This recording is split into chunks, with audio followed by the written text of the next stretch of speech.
ایک شخص نبی علیہ السلام کے ساتھ پاس آتا ہے اور آ کر کہتا ہے کہ میں نے جو گناہ کیا ہے کیا وہ معاف ہو سکتا ہے؟ آپ نے فرمایا تم نے کیا گناہ کیا ہے؟ کہنے لگا میں نے بہت بڑا گناہ کیا ہے جو زمین اور آسمان سے بھی بڑا گناہ ہے۔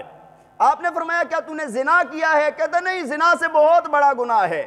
کیا تو نے چوری کی ہے؟ تو نے ڈکیتی کی ہے؟ تو نے کیا کیا ہے؟ کہتے ہیں ان سے بہت بڑا گناہ ہے، زمین اور آسمان اس کا مقابلہ نہیں کر سکتے۔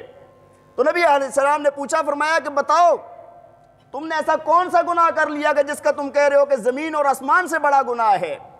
وہ کہنے لگا کہ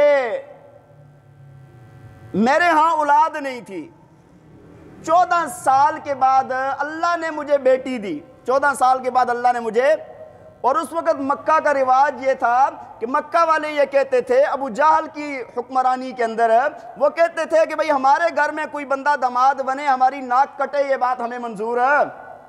اصول یہ تھا کہ جو بچی پیدا ہوتی تھی اس بچی کو زندہ درگور کر دیا جاتا تھا۔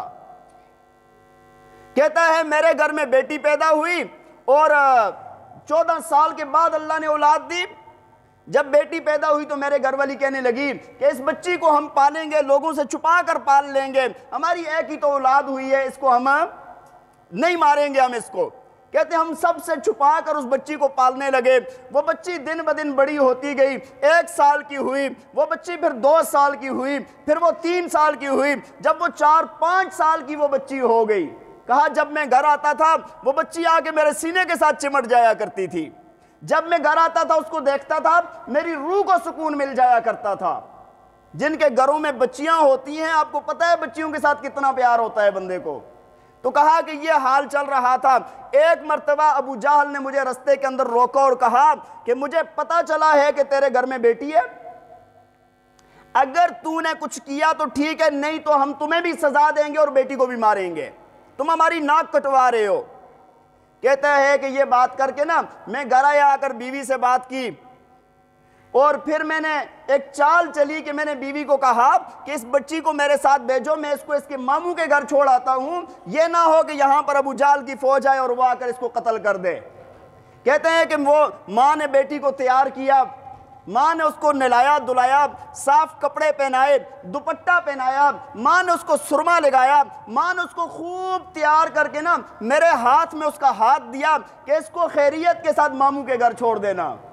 کہتے ہیں کہ میں ادھر سے نکل گیا اور جاتے ہوئے دروازے کے پاس نا ایک کھدال پڑی تھی، میں نے وہ آرام سے اٹھا لی کہ میری بیوی مجھے دیکھے نہیں۔ کہتے ہیں میں لے کر چلا گیا، جب راستے میں جا رہا تھا بیٹی مجھ سے باتیں کر رہی ہے، وہ مجھ سے بار بار میرے دائیں بائیں آگے پیچھے گھوم رہی ہے، میں بیٹی کو لے کے جا رہا ہوں اور میں پہاڑوں کی طرف جب لے کے نکلنے لگا تو بیٹی کہنے لگی ابا جی ادھر تو ماموں کا گھر نہیں ہے۔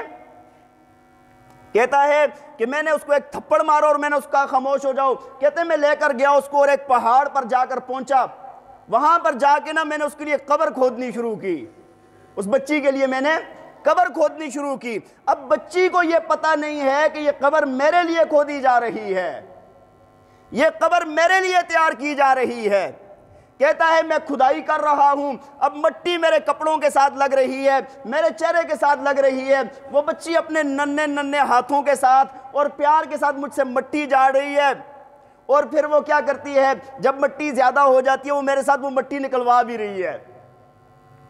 کہتے ہیں کہ جب اس کی وہ قبر تیار ہو گئی تو اس کے بعد میں نے کیا کیا کہ اس بچی کو اس کے اندر پھینکا، میں نے اس کو اندر پھینک کے تو میں نے اس کو اس کے اوپر نا پتھر پھینکنے کی کوشش کی، بچی ہاتھ جوڑنے لگی، کہنے لگی ابا جی آپ مجھے اس لیے لے کر آئے تھے، کیا آپ نے مجھے مارنا تھا؟ میری ماں کو تو بتا دیتے نا۔